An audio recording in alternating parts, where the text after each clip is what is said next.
Have a wonderful day. Enjoy the story, everyone." The dart hit the bullseye with a satisfying thunk, right between the eyes of the photo hanging on the wall. Ethan Caldwell, 32, billionaire and CEO of Caldwell Enterprises, didn't even look up from his computer screen. He was used to it. Every Monday morning, his assistant, Sophia Bennett, practiced her dart-throwing skills on his portrait. Thunk! Another dart landed perfectly in the middle of his photographed forehead. "Good morning, Sophie," he said without turning around. "Good morning, boss," she replied, adjusting her aim for the next shot. "Your coffee is on the desk. No sugar, just like your personality." Ethan smiled. 3 years working together, and Sophia was the only person who dared speak to him that way. She was also the only one he couldn't intimidate or fire. She was too good at what she did. Meeting canceled at 3, she continued. "Your brother Lucas called, said he needs to talk to you urgently." "Let me guess. Gambling, probably." The door burst open violently. Lucas, younger brother and eternal problem, rushed in, locking the door behind him. "Ethan, dude, I messed up." Sophia sighed. "What a surprise." "Sophie, darling, this isn't the time for sarcasm. With you, it's always time for sarcasm." "Lucas." Ethan finally turned around. "What did you do this time?" Lucas threw himself into the armchair, sweating. "Remember that rich Russian guy, Dmitry Ivanov? The one who collects weird human experiences?" "No." "Well, I met him in Las Vegas. And you bet something you shouldn't have bet." Sophia completed. 40% of the company. Complete the silence. Ethan blinked slowly. "You gambled almost half of Caldwell Enterprises. I had an incredible streak." "Lucas, calm down." He made a counteroffer. Lucas raised his hands. "He'll cancel the debt if you agree to participate in one of his social experiments." Ethan crossed his arms. "What kind of experiment? You have to get married." "No." "To someone you hate?" "Definitely not." "For 6 months?" "Not a chance." Lucas pointed at Sophia. "And you already have the perfect candidate." Sophia almost dropped her coffee. "Me? Think about it," Lucas said quickly. "You two have hated each other for 3 years. You're always arguing. It's perfect. Ivanov wants to prove that enemies can fall in love. You pretend for 6 months, get divorced, and everyone's happy." "I'm not marrying him," Sophia protested. "Neither am I marrying her," Ethan added. "Sophie, you hate me, right?" Lucas asked. "Obviously." "Ethan, you can't stand her either. She's annoying." "Perfect. See how you agree on everything?" Sophia and Ethan looked at each other, realizing they really did agree on hating each other. "How much?" Sophia asked suddenly. "What do you mean?" Ethan frowned. "How much would you pay me to do this crazy thing?" Ethan thought, if he didn't do this, he'd lose the company. $100,000 a month. Lambe. Ibaiwusher. 200, or forget it. Deal. They shook hands, both trying to show firmness. "Wonderful." Lucas clapped his hands. "There's just one small detail." "What?" they asked together. "The wedding has to be today. Ivanov arrives at 6 p.m. to meet the bride." Sophia looked at her watch. "It's 11 m. 7 hours. Ethan calculated. "Enough time." "Enough time for what?" "I don't even have a dress." "We'll figure it out." Sophia stared at him. "You're really willing to marry me just to save your company?" Ethan stared back. "And you're willing to marry me for $200,000? "Yes." "Then yes." They continued staring at each other like two cowboys before a duel. "Great." Lucas smiled with relief. "I'll arrange everything. You just need to try not to kill each other before 6. And so began the strangest deal in New York. A marriage between two enemies who had no idea they were about to discover that the line between hate and love is much thinner than they imagined. Absolutely not. Sophia stood in front of the floor-length mirror at Bergdorf Goodman, wearing a puffy white dress that made her look like a cream puff with arms. Ethan sat in the corner chair, checking his phone. "It's just for 1 day, Sophie. Pick something. Easy for you to say. You just had to put on a suit you already owned. This is Armani. I don't care if it's made of gold. I look ridiculous." The sales associate, Eleanor, approached with another dress. "Perhaps this one, miss. It's more subtle." Sophia disappeared into the dressing room. Ethan glanced at his watch. 2:30 p.m. 3.5 hours until Ivanov arrived. "So," Sophia called from behind the curtain, "how exactly do we explain our sudden romance to a guy who studies human behavior for fun?" "We don't. We just act like a couple. Have you seen us together? We argue about everything. Then we'll say we're passionate." Sophia emerged wearing a simple, elegant dress that actually looked beautiful on her. For a moment, Ethan forgot to breathe. Better? She asked. Much better. He cleared his throat. We should probably discuss our story. Our story? How we fell in love when we started dating. That sort of thing. Sophia sat down across from him. Right. When did we supposedly start dating? Last month. We kept it secret because of company policy. And how did it happen? Ethan thought for a moment. You were working late. I brought you dinner. We talked. Really talked for the first time in 3 years. That's actually believable. I know. I'm good at this. Don't let it go to your head. Eleanor returned with paperwork. Will this be cash or card? Card, Ethan said, pulling out his black American Express. That's not necessary. Sophia protested. I can pay for my own dress. You're doing me a favor. I'm paying for the dress. I'm not a charity case. Ethan, I never said you were. They stared at each other across the small seating area. You know, Eleanor said carefully, most couples don't argue about who pays for the wedding dress. We're not most couples. Sophia and Ethan said simultaneously. Eleanor smiled. I can see that. You'll make an interesting pair. 30 minutes later, they were in Ethan's Tesla, heading to City Hall for the marriage license. So, Sophia said, adjusting her seatbelt, what are your rules for this arrangement? Rules? Yeah, like, do we live together? How much physical contact is acceptable? What about other people? Ethan hadn't thought about the practical aspects. We'll figure it out as we go. That's not very businesslike of you. This isn't exactly a normal business arrangement. No kidding. They pulled up to City Hall. The building was busy with typical Monday afternoon chaos. People rushing in and out. Couples with flowers. Families with cameras. You know, Sophia said as they walked up the steps. 6 months ago, if someone had told me I'd be getting married to you, I would have laughed. Same here. And now I'm wondering if I should have negotiated a better deal with Ivanov. Sophia punched his arm. Rude. You hit me. You deserved it. We're not even married yet, and you're already violent. Get used to it. Despite himself, Ethan smiled. Maybe this wouldn't be as terrible as he thought. Inside City Hall, they filled out the marriage license application. The clerk, a woman in her 50s with kind eyes, looked over their paperwork. First marriage for both of you? Yes, they answered. How long have you been together? Sophia and Ethan looked at each other. A month, Sophia said. 6 weeks, Ethan said at the same time. The clerk raised an eyebrow. Which is it? 6 weeks, Sophia corrected quickly. It feels like a month because we're so happy, right? Ethan added. Time flies when you're happy. The clerk smiled. Young love. Well, everything looks good. You can pick up your license tomorrow morning. They walked back to the car in silence. That was smooth. Sophia said sarcastically. You're the one who said a month. You said 6 weeks. 6 weeks is more believable. Since when? Since always. They got in the car, still arguing. You know what? Sophia said, buckling her seatbelt. For this to work, we need to actually practice being a couple. Practice? Yeah, like hold hands, look at each other without glaring, maybe even be nice. Ethan considered this. You're right. We need to be convincing. So, starting now, we're madly in love. Starting now. They looked at each other. Sophia smiled. Ethan smiled back. This is weird, Sophia said. Very weird, Ethan agreed. But we can do this, right? We can do this. They shook hands again, sealing their commitment to the strangest business deal of their lives. Neither of them noticed that Sophia's smile had been completely genuine, or that Ethan had held onto her hand a little longer than necessary. Dmitry Ivanov was not what Sophia had expected. Instead of an intimidating Russian oligarch, a tall, thin man in his 60s walked into Ethan's office at exactly 6 p.m. He wore a simple gray suit and had the most curious eyes Sophia had ever seen, like a scientist studying fascinating specimens. Mr. Caldwell, Dmitry said in perfect English with barely a hint of an accent, and this must be the lovely bride. Ethan stood up, his hand automatically finding Sophia's waist. Dmitry, meet Sophia Bennett, my fiancée. Fiancée. Dmitry's eyebrows shot up, but Lucas said, You were already married. Sophia and Ethan froze. They'd been so focused on getting the marriage license, they'd forgotten about the actual ceremony. Ethan started. We had a small ceremony this afternoon.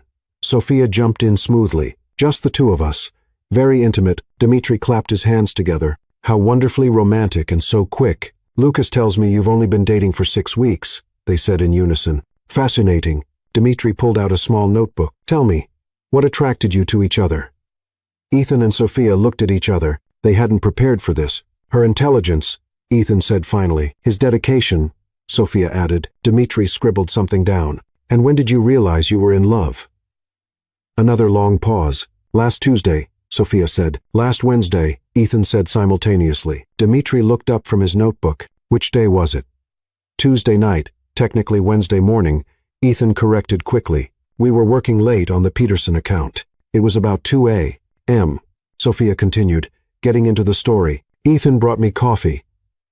And we just looked at each other. Really looked. And then Ethan said, I said, Sophia, I think I'm falling in love with you. And I said, good, because I'm already there. Dmitri wrote furiously. Beautiful. And your first kiss? Right there in the office, Ethan said, his voice getting warmer.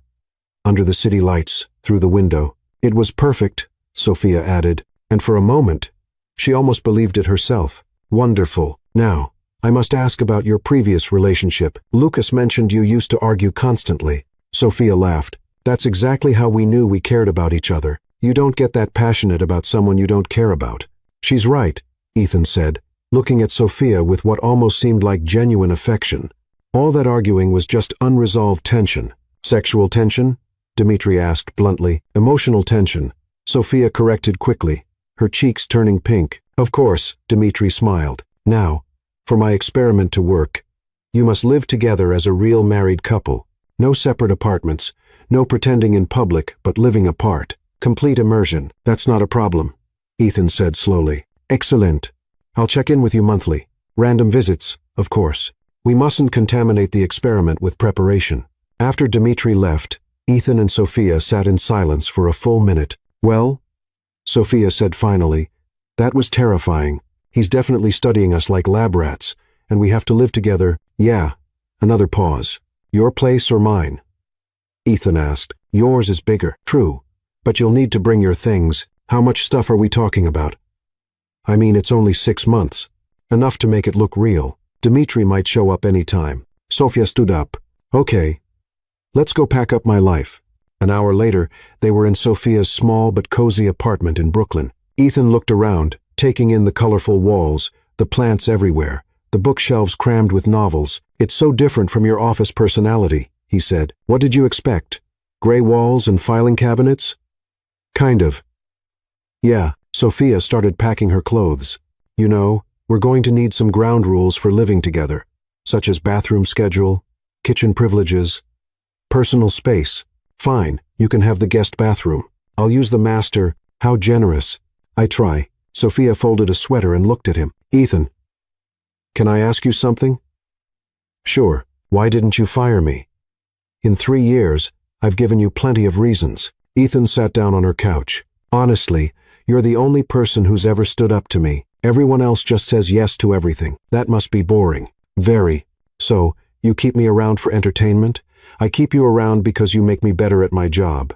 You're not afraid to tell me when I'm wrong. Sophia stopped packing. That's actually kind of sweet. Don't let it go to your head. Too late. They smiled at each other. And for the second time that day, the moment felt almost real. Okay, Sophia said, zipping up her suitcase. Let's go play house. This is going to be interesting. That's one word for it.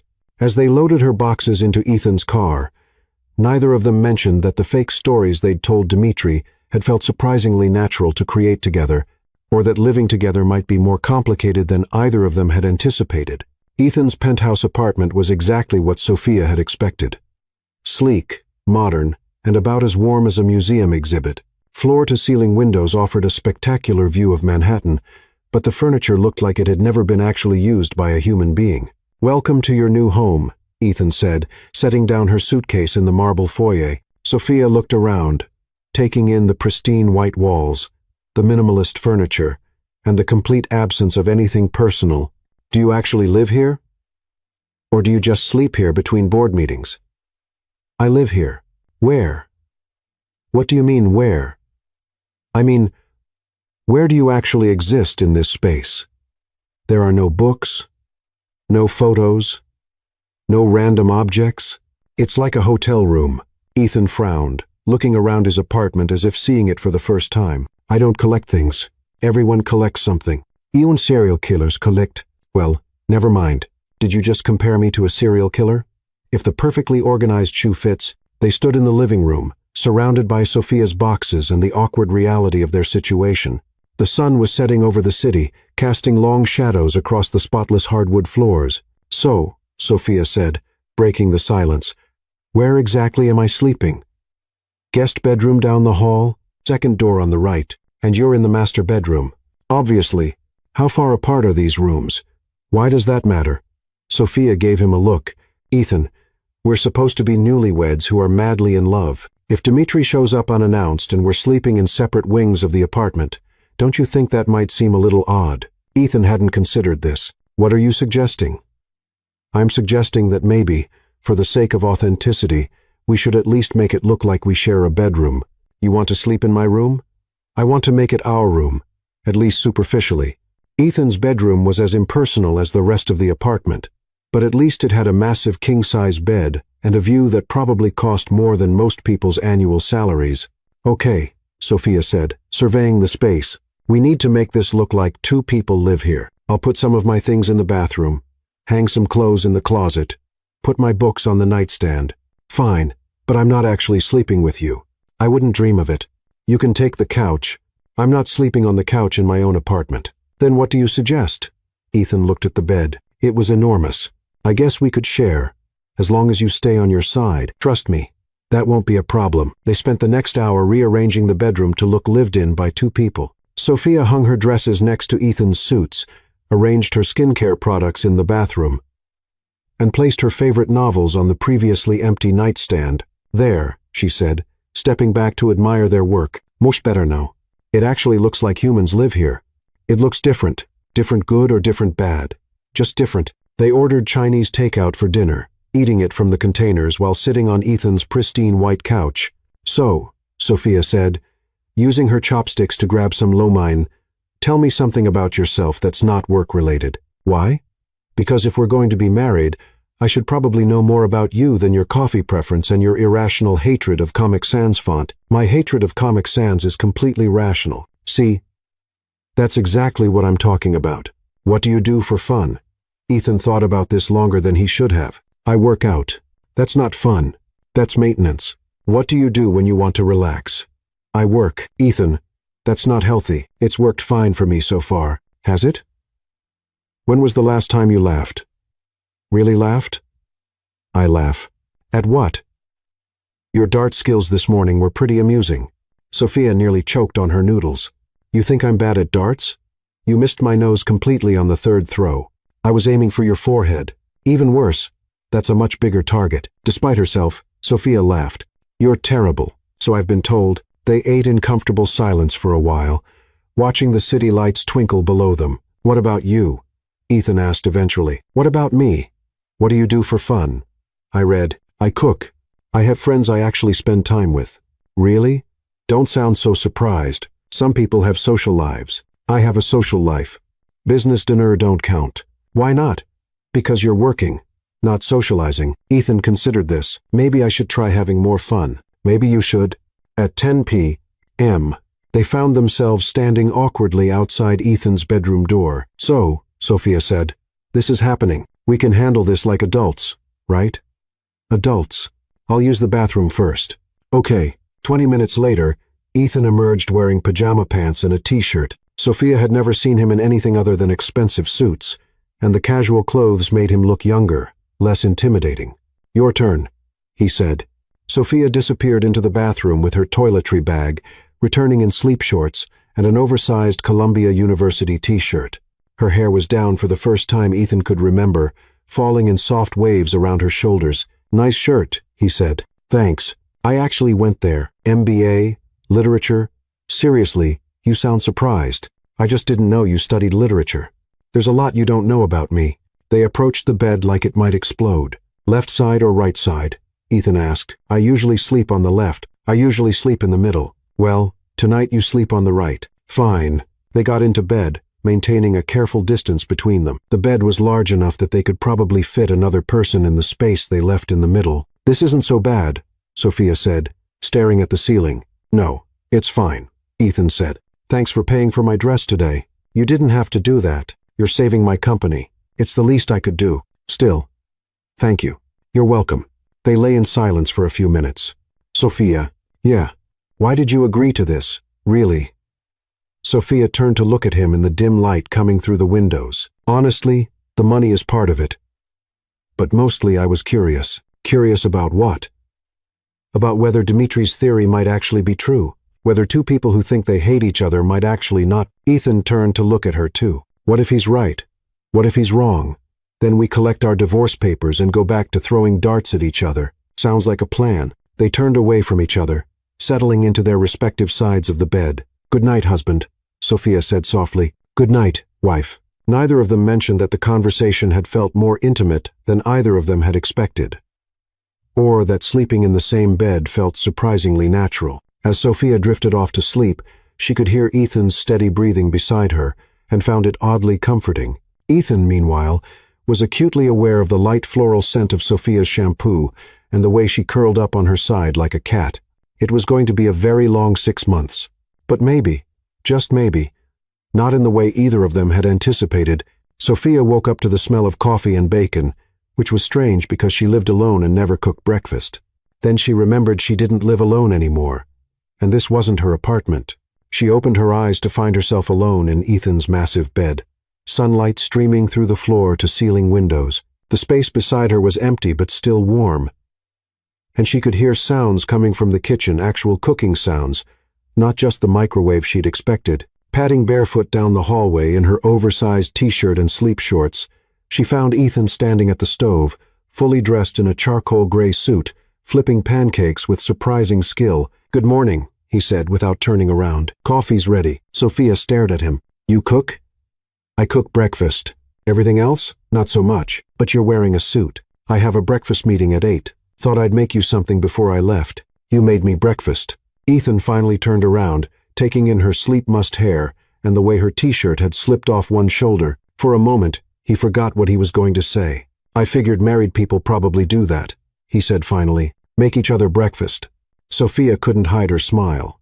That's very thoughtful. Don't read too much into it. I was making myself food anyway. But when she sat down at the kitchen island, Ethan placed a plate in front of her with perfectly golden pancakes, crispy bacon, and fresh strawberries arranged in a way that suggested he'd definitely put more effort into her plate than his own. These are really good, she said after the first bite. My grandmother's recipe. You had a grandmother who cooked?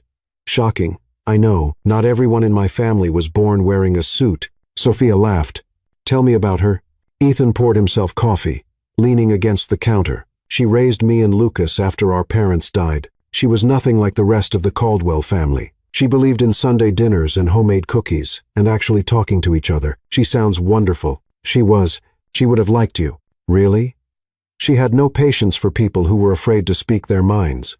She used to say that honesty was the foundation of any real relationship. Sophia felt a strange flutter in her chest. What would she think of our arrangement? Ethan considered this. She'd probably say we were idiots for not figuring out what was right in front of us sooner. Their eyes met across the kitchen island, and for a moment, the pretense fell away entirely. Then Ethan's phone buzzed. I have to go, he said, checking the message. The Peterson group moved our meeting up. Go. I'll clean up. You don't have to do that. Ethan, I live here now. I can wash dishes. He grabbed his briefcase and keys, pausing at the door. Sophia, thanks for doing this. I know it's not easy. Thanks for the pancakes. After Ethan left, Sophia cleaned the kitchen and got ready for work, trying not to think about how domestic the whole morning had felt. She was Sophia Bennett, independent woman with her own life and goals. She was not the type of person who got butterflies because a man made her breakfast, even if they were really good pancakes. By the time she arrived at Caldwell Enterprises, word had somehow spread that Ethan Caldwell had gotten married.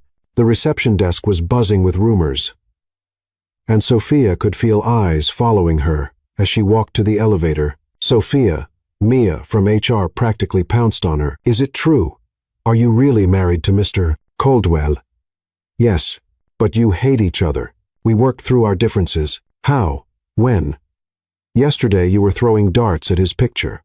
Sophia realized she needed a better strategy. Sometimes love finds you when you least expect it. That's so romantic. Tell me everything. I really should get to work. But Sophia, This is huge. How did he propose? When's the honeymoon? Are you going to keep working here? Sophia escaped into the elevator, her head spinning. She hadn't considered that their marriage would be office gossip, or that people would have questions, lots and lots of questions. When the elevator doors opened on the executive floor, she was greeted by the sight of an enormous bouquet of red roses sitting on her desk. "Those arrived an hour ago," said Noah, one of the junior executives. "Lucky girl." Caldwell never struck me as the romantic type. Sophia opened the card with trembling fingers. In Ethan's precise handwriting, "Thank you for the best morning I've had in years." She sank into her chair, staring at the roses. This was supposed to be fake. It was supposed to be a business arrangement. So why did the flowers make her heart race? "Sophia?" Ethan's voice came through the intercom. "Could you come in here, please?" She walked into his office to find him pacing behind his desk, running his hands through his hair. "We have a problem," he said. "What kind of problem?" "A Dmitry Ivanov kind of problem. He's downstairs. Unannounced visit. Just like he promised. Now it's only been 12 hours. Apparently, he wanted to observe us in our natural work environment to see how marriage has affected our professional dynamic." Sophia felt panic rising in her chest. What do? We act like a married couple who are completely in love. At work. At work. Ethan. Yesterday we were boss and assistant. Today we're supposed to be newlyweds. People are going to notice the change. Then we'll have to sell it. Before Sophia could respond, Ethan crossed the room and cupped her face in his hands. "What are you doing?" she whispered. Making it believable, he murmured and kissed her. It was supposed to be a fake kiss. A performance for Dmitry, who would undoubtedly be watching. But the moment Ethan's lips touched hers, Sophia forgot about Dmitry, about the arrangement, about everything except the fact that Ethan Caldwell was kissing her, and it was nothing like she'd imagined. It was soft and sweet and desperate all at once. When he pulled away, they were both breathing hard. "That was," Sophia started. "For the show," Ethan said quickly. "For Dmitry." "Right, for Dmitry." But neither of them moved away from each other. A knock on the office door broke the spell. "Mr. Caldwell," Dmitry's voice called. "May I come in?" "Come in," Ethan called, his voice slightly hoarse. Dmitry entered with a knowing smile. "I hope I'm not interrupting anything." "Not at all," Sophia said, her cheeks still flushed. "We were just discussing the Peterson account." "Yes," Ethan added. "Very intensive discussions." Dmitry's smile widened. "I can see that. Tell me, how has marriage changed your working relationship?" Sophia and Ethan looked at each other. "Well," Sophia began, "we're more collaborative now." "Much more collaborative," Ethan agreed. "We've learned to communicate better." "And the arguing?" "What arguing?" they said in unison. Dmitry pulled out his notebook. "Fascinating. Yesterday, Lucas told me you fought constantly. Today, you're finishing each other's sentences." "Love changes everything," Sophia said, moving closer to Ethan. "Everything," Ethan agreed, putting his arm around her waist.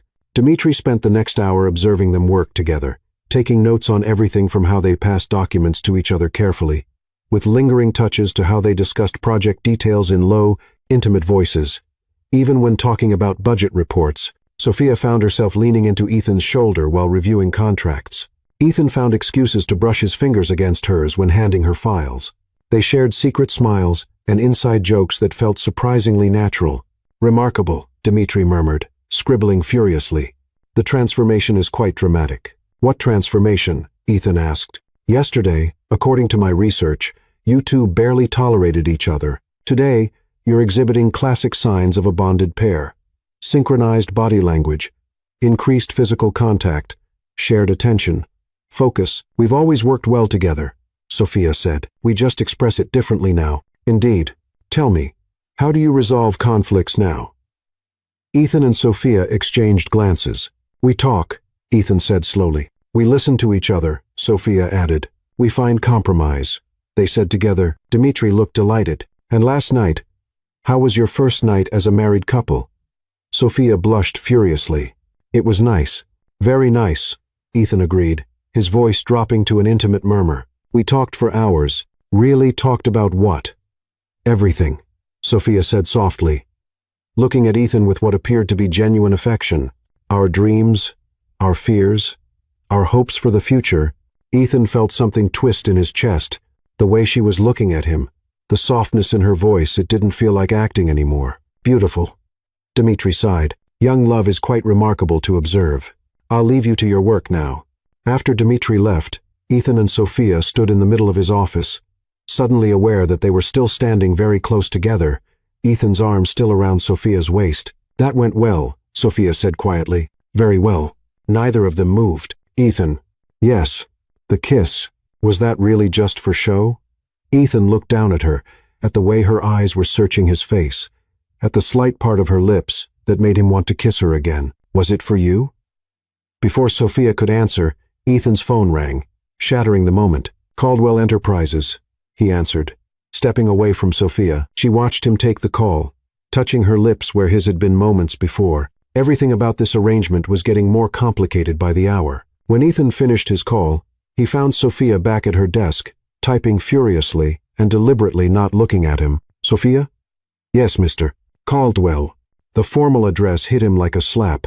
"We should probably talk about what happened." "Which part? The fake marriage, the fake emotions, or the fake kiss?" "Sophia." "I have the Morrison files ready for your review," she said crisply. Holding out a folder without looking up, Ethan took the folder, his fingers brushing hers. She didn't pull away, but she didn't look at him either. "For what it's worth," he said quietly, "it didn't feel fake to me." Sophia finally looked up, her eyes wide and vulnerable. "Ethan, I know this is complicated. I know we agreed this was just business, but what if? What if Dimitri's right?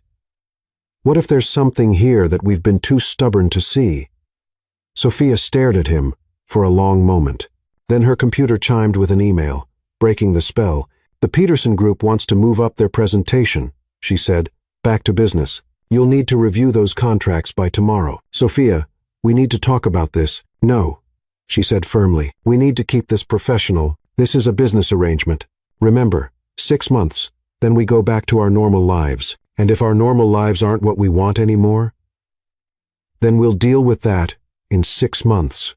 Ethan wanted to argue, wanted to push the conversation, but something in Sophia's expression stopped him. She looked scared, and he realized that maybe she was feeling the same confusing mix of emotions he was. "Okay," he said finally. 6 months. 6 months. But as Sophia turned back to her computer, Ethan couldn't help but wonder if 6 months would be nearly enough time to figure out what was happening between them, or if it would be 6 months too long to pretend that what he was feeling was still fake. 3 weeks, 4 days, and approximately 16 hours. That's how long Sophia had been living with Ethan, pretending to be his wife. And she was slowly, methodically, completely losing her mind. Not because of the pretending itself. That part had become so disturbingly natural that it terrified her to her core. She and Ethan had developed a domestic rhythm so seamless and comfortable that it felt like they'd been married for decades instead of mere weeks. Every morning followed the same beautiful, torturous routine. He would wake up first, padding silently to the kitchen in his pajama pants and old Columbia t-shirt to start the coffee, timing it with scientific precision so it would be perfectly ready when she emerged from the shower, hair damp and curling around her shoulders, wearing one of his button-down shirts she'd borrowed on the second day and had somehow never managed to return. She would find him at the kitchen island, already dressed for work in one of his impeccable suits, reading the financial news on his tablet while eating toast that was cut into perfect triangles, a quirk she'd discovered and found endearingly particular. He would look up when she entered, and his face would soften in a way that made her heart do complicated acrobatics in her chest. And he would slide her coffee across the marble countertop with exactly the right amount of cream and 1 sugar cube, just the way she liked it. Even though she'd never specifically told him her preferences, the evenings were even worse for her sanity. She had taken over cooking dinner, initially as a practical necessity, but increasingly as an excuse to fill the sterile penthouse with the warm, homey smells of garlic and herbs and something that felt like the family life she'd always wanted, but never quite believed she'd have. Ethan would arrive home from whatever late meeting or conference call had kept him at the office and immediately seek her out, appearing in the kitchen doorway with his tie loosened and his sleeves rolled up, asking about her day with genuine interest, while she stirred risotto or chopped vegetables. They would eat together at the small table by the windows, talking about everything and nothing. Her opinions on the books she was reading, his thoughts on industry trends, debates about movies and politics, and whether they should get a plant for the living room corner that seemed too empty. He listened to her with the same focused attention he gave to board meetings, asking thoughtful questions and remembering details from conversations they'd had days earlier. After dinner, they would clean up together, another carefully choreographed dance that had developed organically. He would clear the table while she rinsed dishes, and inevitably, they would end up standing at the sink together, bumping shoulders and hips as they worked, the casual touches sending electricity through her skin that she tried desperately to ignore. The worst part was the bathroom routine they'd established. Every morning, they shared the massive master bathroom mirror while getting ready for work, and Sophia had to steel herself for the intimacy of it. Ethan shaving while she did her makeup, both of them moving around each other with unconscious familiarity. Him handing her bobby pins when her hair wouldn't cooperate, her straightening his tie when his hands were full of shaving cream. Sometimes she would catch their reflection in the mirror and be startled by how natural they looked together, how much like a real married couple going through their morning routine. Ethan would catch her looking and smile, and she would have to remind herself forcefully that it was all fake, all temporary, all just an elaborate performance that would end in 3 more months. But the most dangerous moments were the quiet ones late at night, when they lay in the massive bed with careful distance between them, talking in low voices about their days, their thoughts, their dreams for the future. Ethan had revealed himself to be surprisingly thoughtful and funny when he wasn't in CEO mode, making dry observations about their colleagues and clients that made her laugh until her sides hurt. He asked about her family, her childhood, her plans and aspirations that had nothing to do with Caldwell Enterprises. In return, she was learning about the man behind the intimidating executive persona. He told her about his grandmother who had raised him and Lucas, about his parents who had died when he was 16. About the pressure he felt to live up to the Caldwell family legacy. He admitted that he sometimes felt lonely in his success, isolated by wealth and power that created barriers between him and genuine human connection. These conversations felt more intimate than sharing a bed, more dangerous than any physical proximity. Sophia found herself looking forward to them all day, anticipating the moment when they would turn off the lights and Ethan's voice would become soft and warm in the darkness, when he would tell her things she was certain he'd never told anyone else. The problem was that none of it felt like pretending anymore. Every smile was genuine. Every laugh was real.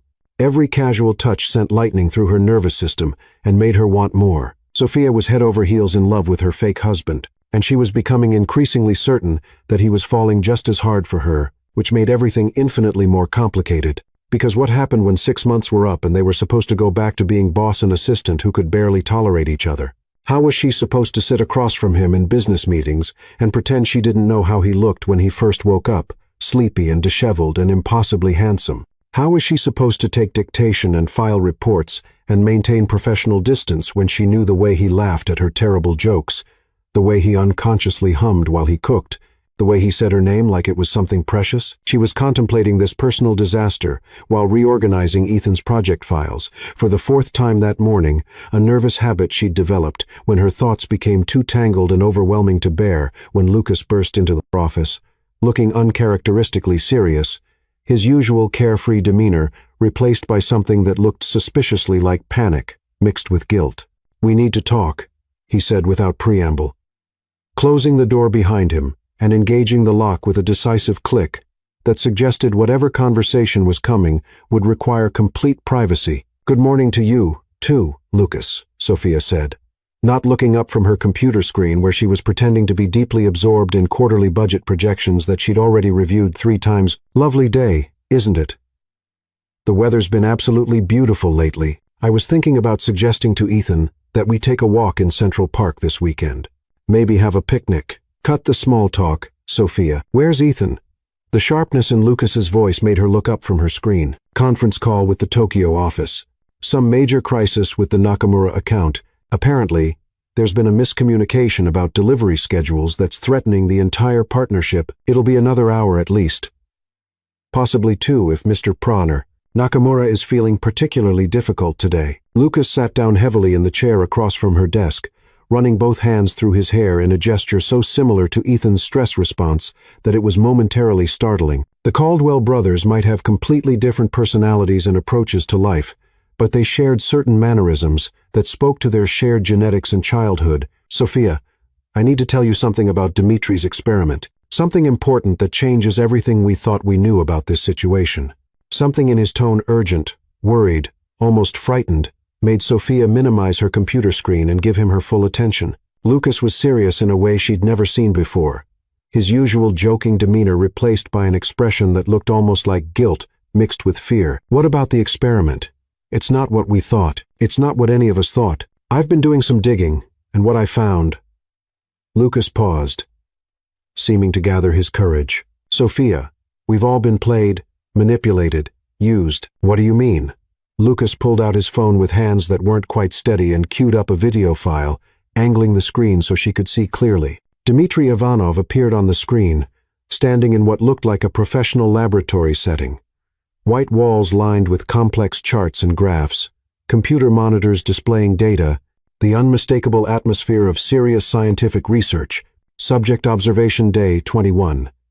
Dmitry's voice came through the phone speaker, his tone crisp and clinical, the warmth and eccentricity he displayed in person completely absent.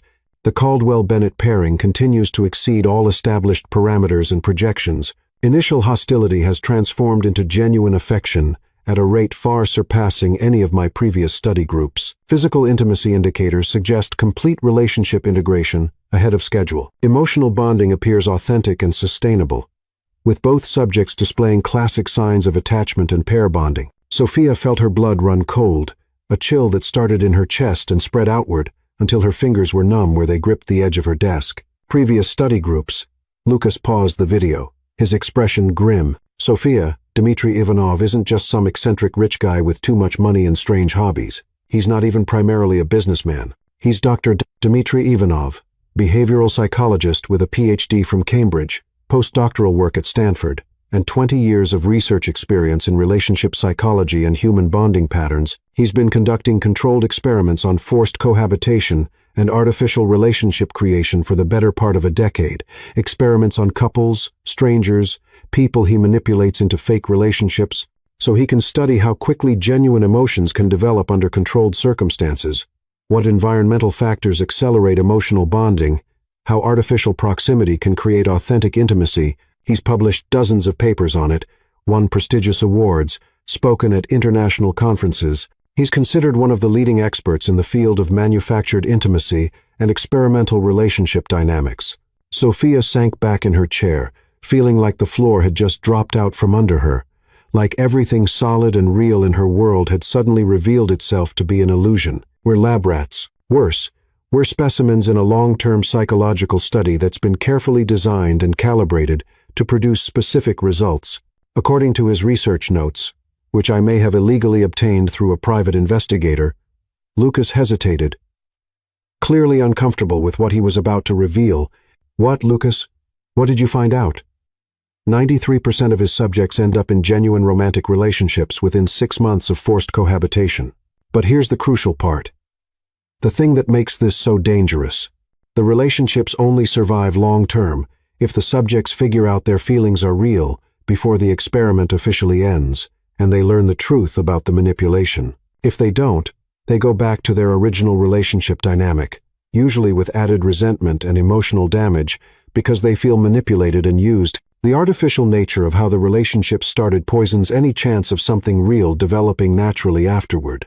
They end up worse than when they started, with trust issues and emotional barriers that can last for years. Sophia stared at the frozen image of Dmitry on Lucas's phone screen, his clinical smile now looking sinister and calculated, instead of merely eccentric. "How long have you known this?" "I found out 3 days ago. I've been trying to figure out how to tell you and Ethan ever since, trying to decide if I should interfere or let things play out naturally. I hired a private investigator to look into Dmitry after I started feeling guilty about what I'd gotten you both into. The guilt was eating me alive, Sophia. I thought I was just saving the company from my own stupidity. But it turns out I may have accidentally destroyed 2 people I care about.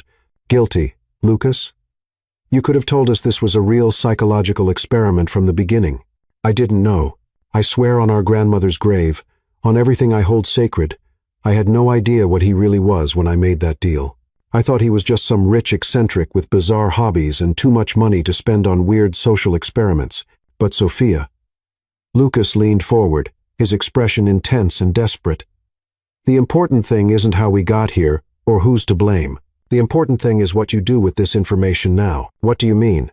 Do you love him? The question hung in the air between them like a live wire, dangerous and electric and impossible to ignore. Sophia opened her mouth to deny it, to say it was all fake, all performance, all part of the elaborate charade they'd been maintaining for weeks. But the words wouldn't come because they would have been lies, and she was suddenly too tired and too emotionally raw to keep lying to herself about what she felt. She started, then stopped, her throat tight with emotion.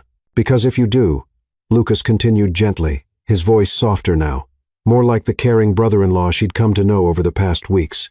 You need to tell him soon, before the 6 months are up, before you both convince yourselves it was all just the experiment, all just Dimitri's psychological manipulation. Sophia stood up abruptly, pacing to the floor to ceiling windows that offered a spectacular view of Manhattan spread out below. From 47 floors up, the people on the street looked like ants, small and insignificant, going about their tiny lives without any idea of the dramas and heartbreaks playing out in the towers above them. The city looked beautiful and overwhelming, full of millions of people living their own complicated love stories. It doesn't matter how I feel, Lucas. This whole thing started as a lie, as psychological manipulation. How do you build something real and lasting on that kind of foundation? How do you trust emotions that were artificially induced by controlled circumstances, by telling the truth now, by choosing to be honest about what you feel? Regardless of how those feelings started, or what circumstances created them, and what if he doesn't feel the same way? What if for him it really has all been performance, all just playing a role to save his company? What if I'm the only one who got confused and started believing the lie? Then you'll know where you stand. And you can make decisions based on reality, instead of hope and speculation and fear. But Sophia, I've been watching you two for the past 3 weeks. I've seen you together when you think no one's looking, when you're not performing for Dimitri or the office or anyone else. The way he watches you when you're concentrating on something, like he's memorizing your face for later. The way you light up when he walks into a room, even when you're trying to hide it. The way you move around each other in perfect sync, like you're dancing to music only the two of you can hear. That's not performance. That's not manipulation. That's real connection, real chemistry, real love. Before Sophia could respond, before she could process everything Lucas was telling her, the office door opened, and Ethan walked in, looking stressed and slightly disheveled from what had clearly been a difficult and frustrating conference call.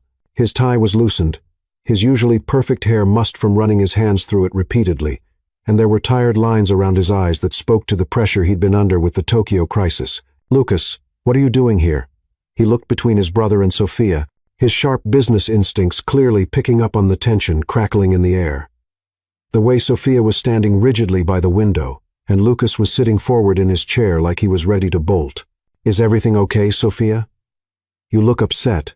What's going on? Just checking on my favorite sister-in-law, Lucas said, standing up quickly and smoothing his expression into something more neutral. Though Sophia could see the worry still lingering in his eyes, Ethan looked between them suspiciously, his gaze moving from Lucas's forced casual demeanor to Sophia's pale complexion and the way she was carefully not meeting his eyes. Sophia, you definitely look upset. What's wrong? Nothing, Sophia said too quickly, the lie coming automatically even as it tasted bitter and wrong on her tongue. Everything's fine. Just some minor scheduling conflicts for next week that we were trying to work out. Actually, Lucas said, shooting Sophia a meaningful look that she pretended not to see, I should go. But Ethan, take Sophia out to dinner tonight. Somewhere nice, somewhere special and romantic. You two deserve a proper date, a real evening together, away from all this corporate stress and office drama.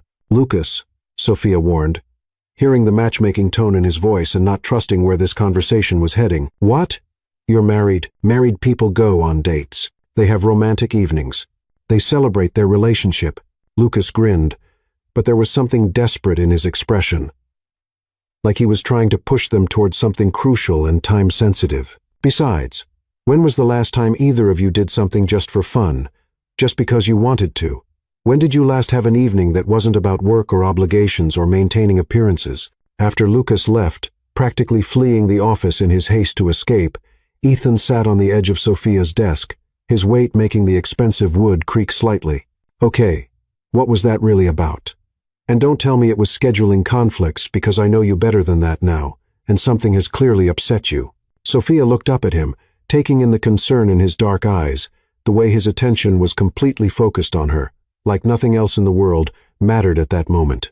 You know, Lucas, he likes to meddle in other people's lives, especially when he thinks he knows what's best for them. Sophia, you look like you've seen a ghost. Something has seriously upset you, and I want to know what it is.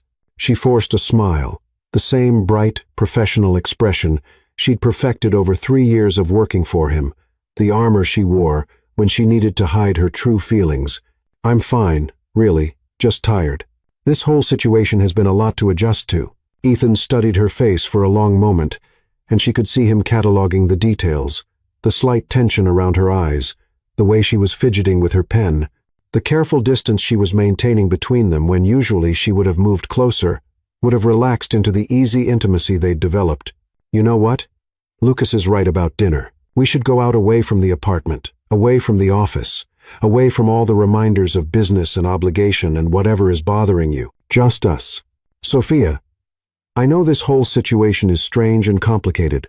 I know we're both trying to navigate something neither of us has any experience with, something that doesn't come with an instruction manual. But I'd like to take my wife on a proper date, a real date, if she's willing. The way he said my wife made Sophia's heart do something complicated and painful in her chest, a flutter of hope and fear and longing that she didn't know how to process. Okay, yes, I'd like that. Good. I'll make reservations somewhere special. That evening, Sophia found herself getting ready for what felt like her first real date in months, which was absurd because she'd been living with a man for weeks. But everything about this felt different, more intentional, more loaded with meaning and possibility than their casual dinners at home or their work lunches that had gradually become more personal and intimate. She stood in front of Ethan's massive walk-in closet, their closet now, she supposed. Though the thought still felt strange and presumptuous trying to decide what to wear, her clothes looked small and colorful next to his rows of precisely organized suits, like wildflowers blooming between gray stone. She finally settled on a navy blue dress that Ethan had complimented once, spending extra time on her makeup and hair, trying not to think about Lucas's revelation about Dimitri's true purpose. The dress was one she'd bought months ago but had never had occasion to wear, silk that flowed beautifully when she moved, with a neckline that was elegant without being too revealing. She paired it with heels that added just enough height to make her feel confident and simple jewelry that wouldn't compete with the dress's clean lines. Ethan was waiting for her in the living room when she emerged, wearing a dark suit without a tie, the first button of his white shirt undone in a way that looked casually elegant. He looked more relaxed than she'd seen him since this whole arrangement began. Less like the intimidating CEO of Caldwell Enterprises and more like just Ethan, the man who made her coffee every morning and listened to her talk about books. You look beautiful, he said, and the sincerity in his voice made heat rise in her cheeks. Thank you. You look pretty good yourself. Are you ready?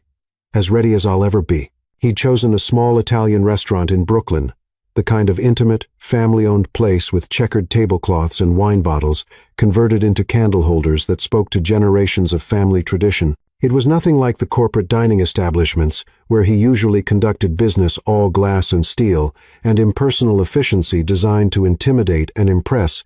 How did you find this place? Sophia asked, as they were seated at a corner table, the lighting warm and golden, making everything feel softer and more romantic around the edges. I may have asked your friend Mia for recommendations. She was very enthusiastic about helping plan a romantic evening for the newlyweds. She had very strong opinions about ambiance and wine selection and the importance of intimate seating. You talked to Mia? She cornered me in the elevator yesterday morning. I think she's appointed herself the official Caldwell Enterprises wedding correspondent and romance consultant. She had very detailed thoughts about where I should take you and what kind of flowers I should buy and whether I'm treating you with the proper level of romantic attention that a new husband should display. Sophia laughed, the sound genuine and unguarded, cutting through some of the tension she'd been carrying since Lucas's revelation. She's been interrogating me for weeks. She wants to know everything about our whirlwind romance, every detail, from how you propose to what our future family plans look like, to whether we're planning a honeymoon, and what do you tell her? That love works in mysterious ways, and sometimes the person you're meant to be with is right in front of you, even when you don't realize it at first. Does it work in mysterious ways? The question was loaded with meaning, and Sophia felt her carefully constructed emotional walls beginning to crumble under the weight of his steady gaze and the intimacy of the setting. Ethan, can I ask you something? Anything? Do you ever wonder what would have happened if we'd met differently? Not as boss and assistant, not through this crazy arrangement, but just naturally. in some normal way that normal people meet. Ethan considered this, swirling the wine in his glass and watching the liquid catch the candlelight. You mean if we'd met at a coffee shop or a bookstore, or some other perfectly ordinary place where perfectly ordinary people have meet-cute moments? Something like that. Honestly, I think I would have been too intimidated to talk to you. Intimidated by me? Sophia, you're brilliant and funny and kind, and you're not impressed by money or power or any of the things that usually make people want to be around me. You see right through all the corporate armor and CEO persona to whatever's underneath, and you're not afraid to call me out when I'm being an idiot. If we'd met under normal circumstances, I probably would have assumed you were completely out of my league and never worked up the courage to approach you. That's ridiculous, is it? When was the last time you dated a guy like me? What do you mean, a guy like you? Workaholic, emotionally guarded, more comfortable in boardrooms than anywhere else. The kind of man who owns 15 identical suits and considers takeout Chinese food a home-cooked meal and hasn't been on a real vacation in 5 years. Sophia reached across the table and took his hand, feeling the warmth of his skin, the slight roughness of his palm that spoke to the fact that he hadn't always been wealthy, that he'd worked his way up from something more humble and hands-on. Ethan, you're not emotionally guarded. You're careful. There's a difference. You think so? I know so. You make me breakfast every morning, perfectly timed so it's ready when I'm ready. You bought me flowers just because you thought they would make me smile. You remember how I like my coffee, what books I'm reading, what kind of day I've had just by looking at my face when I walk through the door. You ask about my family, my dreams, my thoughts on everything from politics to art, to whether we should get a plant for that empty corner in the living room. Those aren't the actions of someone who's emotionally unavailable. Ethan turned his hand over, intertwining their fingers, and Sophia was struck by how perfectly they fit together, like puzzle pieces that had finally found their proper places after years of being scattered. You make me want to be better, he said quietly. Do you know that? Better how? More present, more human, more real. Before you moved in, I came home to that apartment every night and just existed until it was time to go back to work. I'd eat dinner standing up at the kitchen counter while checking emails on my phone. I'd fall asleep with my laptop on my chest, wake up with my neck aching from sleeping on the couch because I'd been too tired to make it to the bedroom. Now I look forward to coming home. I look forward to our conversations, to cooking together, to the way you've filled that sterile space with warmth and life and color. I look forward to just being with you. Sophia felt tears prick her eyes because everything he was saying matched exactly how she felt, the way her whole world had reorganized itself around their shared life without her quite realizing it was happening. Ethan, I know this is complicated. I know we started this for all the wrong reasons under completely artificial circumstances. But Sophia, what I feel for you, it's not fake. It stopped being fake weeks ago, maybe from the very first morning when you made that sarcastic comment about my coffee being as bitter as my personality, and then laughed at your own joke like it was the funniest thing you'd ever heard. For me too, she whispered, the admission feeling both terrifying and liberating. I think I was falling for you before I even realized it was happening. All those late nights at the office when you'd bring me dinner and ask if I was okay, or when you'd ask my opinion on deals even though you didn't have to. I thought I hated you. But really, I was just scared of how much I was starting to care, how much I looked forward to seeing you every day. Really. And then this whole arrangement gave us permission to stop fighting it, to explore what might happen if we stopped being so defensive and careful with each other. Ethan brought her hand to his lips, pressing a soft kiss to her knuckles that sent warmth shooting up her arm and straight to her heart. Dmitri might be a manipulative mastermind with his own agenda, but he's not wrong about one thing. What's that? Love really can bloom in the most unexpected places between the most unlikely people. Sophia's heart stopped because he'd said it, the word they'd been dancing around for weeks without quite daring to speak aloud. Love. Ethan realized what he'd said, his eyes widening slightly as the implications hit him. I did just say you love me. Yes, I think you did. And instead of answering with words, Sophia leaned across the table and kissed him. Soft and sweet and full of all the emotions she'd been holding back for weeks. It was different from their performance kisses, the ones they'd shared for Dimitri's benefit or when colleagues were watching. This one was just for them, honest and vulnerable and real. I love you, too, she whispered against his lips. When they broke apart, both of them were grinning like teenagers who just shared their first kiss. giddy with the relief of finally speaking the truth they'd both been carrying. "So," Ethan said, his voice slightly breathless, "what happens now?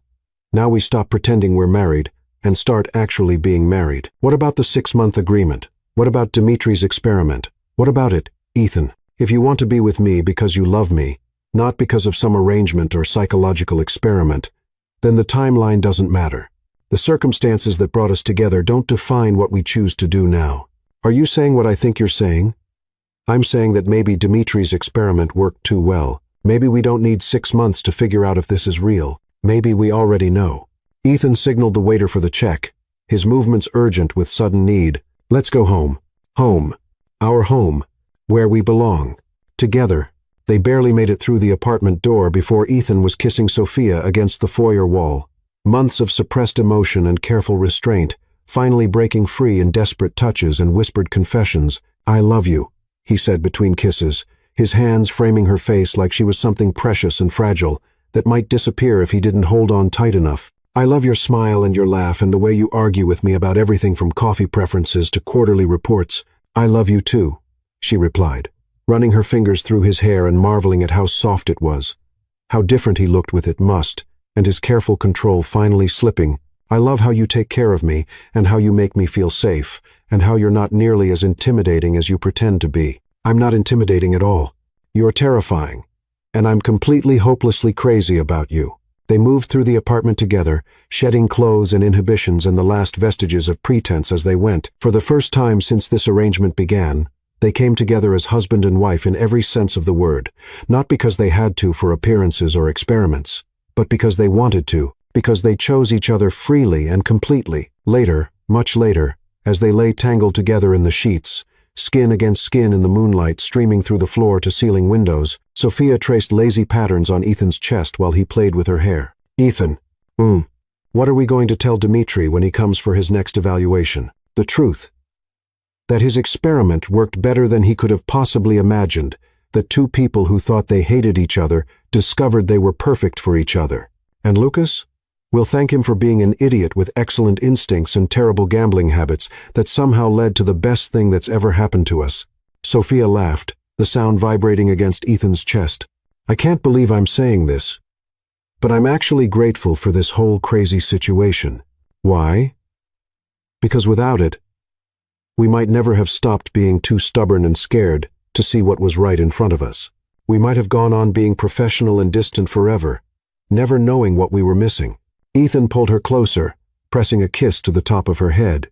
"You know what this means, don't you?" "What?" "We're going to have to come up with a better story for our grandchildren than Grandpa's brother gambled away part of the company, so we had to fake marry for a psychological experiment conducted by a Russian scientist. I think we can work with it. It's certainly unique. Not many couples can say their love story started with industrial espionage and behavioral psychology. Everything about us is unique. Is that good or bad? With you, it's perfect." The next morning brought their first real test as a genuinely committed couple rather than performers playing roles. Sophia woke up first, watching Ethan sleep in the early morning light.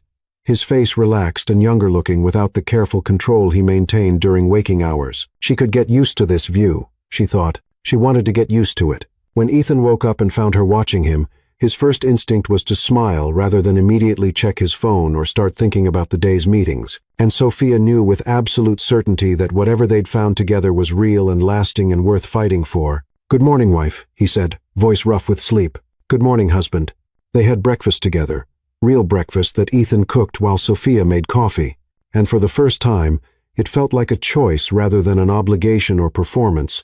They talked about their plans for the day, for the weekend, for the future, and every word felt like a small commitment, a building block in the foundation of something permanent and beautiful. At work, they had to navigate the delicate balance of being genuinely in love while maintaining professionalism, and it was harder than Sophia had expected. Every smile felt more real, every casual touch carried genuine meaning, and she found herself having to resist the urge to kiss him in the middle of business meetings. "We're going to have to be more careful," she told him during lunch in his office. Doors closed and blinds drawn for privacy. "Mia's already asking if something's different about us." "Different? How?" "She says we're glowing, both of us. Apparently, We look like people who are actually in love rather than people who are pretending to be in love for complicated business reasons. Is that bad? Not bad, just noticeable. And if Mia's picking up on it, other people will too. The days that followed were a delicate dance of maintaining their professional facades while navigating their new emotional reality. They were careful at work, maintaining appropriate distance and formal interactions. But at home, they explored their relationship with the enthusiasm of people who had finally been given permission to want what they'd been denying themselves. Ethan proved to be an attentive and romantic partner, bringing her flowers for no reason, cooking elaborate dinners on weekends, listening to her talk about her dreams of maybe writing a novel someday. Sophia discovered that underneath his corporate exterior was a man capable of deep tenderness, someone who remembered every detail of their conversations and made her feel like the most important person in his world. 3 weeks later, Dmitry Ivanov arrived for what he announced would be his comprehensive midpoint evaluation, looking extremely pleased with himself as he settled into Ethan's office with his ever-present notebook and what appeared to be some kind of recording device. "Remarkable,"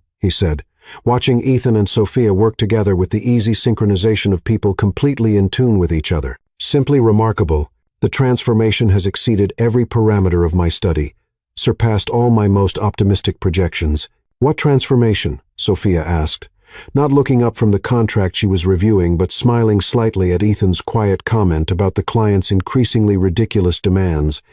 "The complete integration. You two have achieved what I would consider a perfect example of successful relationship synthesis under controlled conditions." Ethan and Sophia exchanged glances, the kind of wordless communication that had become second nature to them over the past weeks. "About that," Ethan said carefully, setting down his pen and giving Dmitry his full attention. "We need to discuss something with you." Dmitry's pen stopped moving across his notebook, and his expression shifted from pleased satisfaction to wary curiosity. "Oh? We know," Sophia said simply, her voice steady despite the racing of her heart. "About the study, the previous subjects, the psychological research, all of it." Dmitry's expression shifted completely, the genial, eccentric mask dropping to reveal the sharp intellect of a serious researcher. "You know, Lucas told us weeks ago he hired a private investigator and found out about your real background and research focus. And you're not angry about being manipulated? About being deceived and used as experimental subjects? Angry?" Ethan laughed, reaching over to take Sophia's hand without thinking about it, the gesture so natural now that he didn't even realize he was doing it. "Dmitry, you gave us permission to stop fighting what we both wanted, but we're too stubborn and scared to pursue. If that's manipulation, we're grateful for it. Besides," Sophia added, squeezing Ethan's fingers and feeling the familiar warmth of his touch, "the results speak for themselves, don't they?" Dmitry looked between them, taking in the casual intimacy of their body language, the way Ethan's thumb automatically stroked across Sophia's knuckles, the way she leaned slightly toward him without seeming to realize she was doing it, the easy affection that radiated from both of them like warmth from a fire.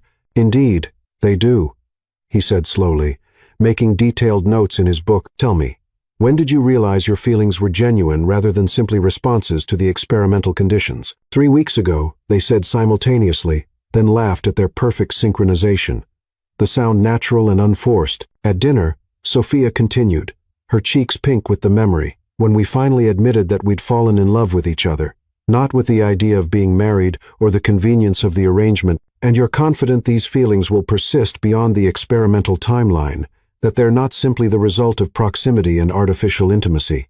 "Dmitry," Ethan said, his voice firm with conviction, "we're planning to spend the rest of our lives together. This isn't temporary anymore. This isn't part of your experiment. This is real, and it's ours." "Fascinating." Dmitry closed his notebook with a satisfied snap. "I believe my work here is done." "What does that mean for your research?"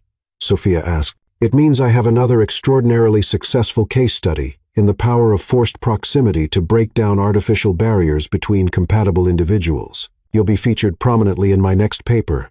Anonymously, of course." "Is that what we were?" Ethan asked. "Compatible individuals with artificial barriers?" "My dear boy, you were two people who were absolutely perfect for each other, but too frightened and stubborn to admit it. All I did was create circumstances that made it impossible for you to keep lying to yourselves about what you wanted." After Dmitry left, promising to send them copies of any research papers they appeared in, Ethan pulled Sophia into his arms in the middle of his office, not caring who might see them through the glass walls. No regrets? He asked, echoing a conversation they'd had weeks earlier that felt like a lifetime ago. About which part? Agreeing to marry you, falling in love with you, or admitting that a crazy Russian psychologist was right about us all along? Any of it, all of it. Sophia smiled, reaching up to straighten his tie in a gesture that had become habitual and cherished. Not a single one. Only that it took us 3 years and a fake marriage to figure out what should have been obvious from the beginning. Well, we got there eventually. We did. And now?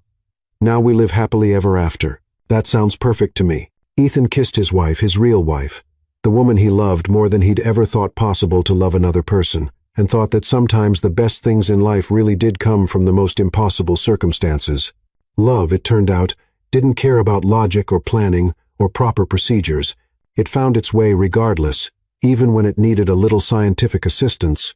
2 months later, Ethan surprised Sophia with a weekend trip to a small cabin in the Hamptons, claiming he needed to discuss some important business matters with her. Sophia was suspicious. They rarely traveled together for work, and Ethan seemed unusually nervous about whatever he wanted to discuss. "What's this really about?" she asked as they walked along the beach at sunset, the waves lapping gently at their feet. "Can't a man take his wife on a romantic getaway without having ulterior motives?" "He can, but you've been acting strange all day. You keep checking your pocket like you're afraid you've lost something." Ethan stopped walking and turned to face her, his expression serious and slightly nervous in a way that made Sophia's heart skip. "Sophia, I know we're already married. I know we already said vows and signed papers and made promises, but those promises were made under false pretenses, for all the wrong reasons. Ethan, what are you saying?" Instead of answering, Ethan dropped to one knee in the sand, pulling out a small velvet box that Sophia recognized as being from Tiffany. "I'm saying that I want to do this right.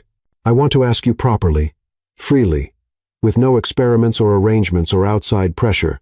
Sophia Bennett, will you marry me? Really marry me? Because you love me and I love you, and we want to spend our lives together." Sophia stared at him, this powerful man kneeling in the sand with the ocean breeze ruffling his hair, holding out a ring that caught the last rays of sunlight. "Ethan Caldwell, are you proposing to your own wife?" "I'm proposing to the woman I love, asking her to choose me. Not because she has to, but because she wants to." "You beautiful, ridiculous man," Sophia said, tears streaming down her face. Yes, of course, yes. The ring was perfect, a classic solitaire that was elegant without being ostentatious, exactly what she would have chosen for herself. As Ethan slipped it onto her finger, Sophia thought about how far they'd come from that first morning when she'd been throwing darts at his picture. "So," Ethan said, standing up and brushing sand off his knees, ready to plan a wedding? "I thought we might elope. Keep it simple. Actually, I was thinking we might want to do something a little more elaborate. After all, we'll have some very interesting wedding guests." "Who, Lucas?" "Obviously.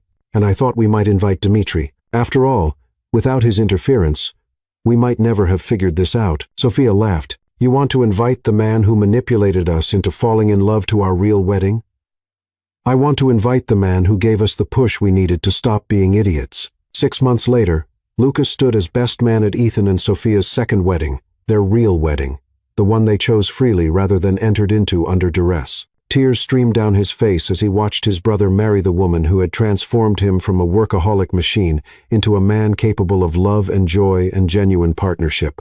"You know," he said in his best man speech, his voice thick with emotion, "I may have gambled away part of the company and nearly destroyed both your lives with my stupidity, but somehow I managed to win you two the greatest prize of all, each other. I guess even broken clocks are right twice a day." The wedding was perfect in every way. Their first ceremony hadn't been. Sophia wore a dress she'd chosen herself, surrounded by friends and family who had watched their unlikely love story unfold with amazement and delight. Ethan's vows were heartfelt and personal, speaking of second chances and the unexpected gift of finding love in a place he never thought to look. He talked about how Sophia had brought color to his monochromatic world, how her courage and honesty had taught him to be a better man, not just in business but in life. Sophia's vows were equally moving, her voice steady despite the tears in her eyes. She spoke of how Ethan had shown her that love could be both a quiet strength and a bold leap, how he'd taught her to trust in the possibility of forever. Half the wedding party was in tears by the time she finished, and even the officiant had to pause to compose himself. Dmitri Ivanov sat in the back row, his notebook open but his pen still, his usual scientific detachment replaced by a genuine smile. He seemed less like a manipulative researcher and more like a proud uncle watching a family milestone. As Ethan and Sophia exchanged rings, new ones, chosen together to mark this real commitment, he made a brief note, but it was clear he was there to celebrate, not to study. The reception was a blur of laughter, music, and dancing, with friends and family toasting the couple's unconventional journey to love. Mia from HR, ever the romantic, insisted on catching the bouquet, declaring it her destiny to find a love as epic as theirs. As Ethan and Sophia danced their first dance as a truly married couple, the soft glow of candles casting shadows across the elegant venue, Sophia rested her head against Ethan's chest, feeling the steady rhythm of his heartbeat.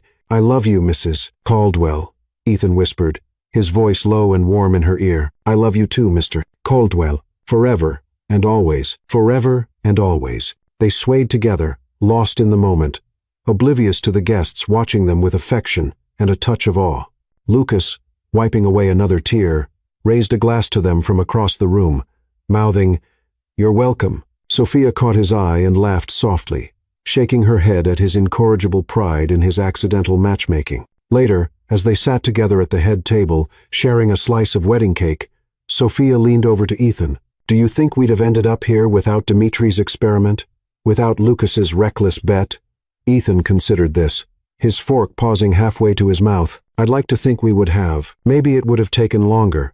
Maybe we'd have needed a different kind of push.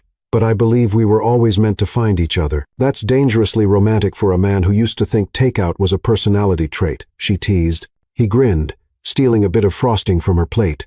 "You've corrupted me, Sophie. I'm a changed man." Dimitri approached them near the end of the evening, his usual notebook tucked away, a glass of champagne in his hand. "Congratulations," he said, his voice warm, but still carrying that analytical edge. "You've given me not just a successful case study, but a story I'll tell at conferences for years to come. You've proven my hypothesis in ways I couldn't have predicted." "And what's that hypothesis exactly?" Sophia asked, raising an eyebrow. "That love doesn't need perfect conditions to grow. Only the right people and a chance to see each other clearly. You two were always the right people. I just provided the chance." Ethan extended his hand, and Dimitri shook it firmly. "Thank you, Dimitri. For better or worse, you changed our lives." "For better," Sophia added, squeezing Ethan's arm. "Definitely for better." Dimitri smiled, a rare, unguarded expression. "My work is rarely so rewarding. Enjoy your life together. And perhaps invite me to the christening of your first child?" He winked, leaving them both blushing and laughing as he walked away. As the night wound down, Ethan and Sophia slipped away from the reception, hand in hand, to a quiet balcony overlooking the city. The Manhattan skyline sparkled below them, a reminder of the world they'd navigated to reach this moment. "So," Sophia said, leaning against the railing, "what's next for us, Mr. Caldwell?" "A honeymoon," Ethan replied without hesitation. "Somewhere warm, with no phones, no emails, and definitely no experiments.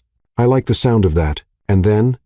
Then we build a life, together, a real one, with all the messy, wonderful things that come with it: arguments, laughter, maybe a plant for that empty corner in the living room." Sophia laughed, the sound bright and free. "A plant is a big commitment. Are you sure you're ready?" "With you, I'm ready for anything." They kissed under the stars, the city humming softly below them, and Sophia felt a certainty she'd never known before. This was no experiment, no arrangement, no pretense. This was love, real and unshakable, built on a foundation of choice and truth. They'd started as enemies, bound by a ridiculous deal, but they'd ended as partners, choosing each other every day, not because they had to, but because they wanted to. In the weeks and months that followed, Ethan and Sophia settled into their new reality with a joy that surprised even them. They kept their promise to take a honeymoon, spending 2 weeks in a secluded villa in the Maldives, where they swam in turquoise waters and talked about their future without the weight of corporate deadlines or scientific scrutiny. Back in New York, they made Ethan's penthouse their own, adding Sophia's colorful touches to every corner: books on shelves, photos on walls, a thriving monstera plant in the living room that Ethan jokingly named Victor in honor of their unlikely matchmaker. At Caldwell Enterprises, they navigated their professional roles with new boundaries, ensuring their love didn't blur the lines of their work. Sophia took on more leadership responsibilities, her confidence bolstered by Ethan's unwavering support. Ethan, in turn, found himself delegating more, trusting his team and carving out time for a life beyond the boardroom. Lucas, ever the reformed troublemaker, became a surprisingly reliable uncle figure, showing up with extravagant gifts and stories of his latest misadventures, which Sophia and Ethan tolerated with fond exasperation. Dmitri sent them a copy of his latest research paper, titled The Alchemy of Adversity, Forced Proximity and the Emergence of Authentic Love. They read it together, laughing at the clinical language that described their chaotic, beautiful journey. Subject pair CB, the paper noted, demonstrated unprecedented emotional integration, suggesting that initial hostility can serve as a catalyst for profound attachment when external barriers are removed. He makes us sound like a chemistry experiment, Sophia said, tossing the paper aside. A very successful one, Ethan replied, pulling her close. Years later, when they told their story to their children, two bright-eyed girls who inherited Sophia's wit and Ethan's determination, they left out the parts about gambling debts and psychological experiments,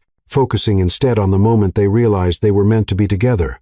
Your dad was my boss, Sophia would say, and I used to throw darts at his picture because I thought he was insufferable. And your mom was the only one who ever challenged me, Ethan would add. Which is how I knew she was the one.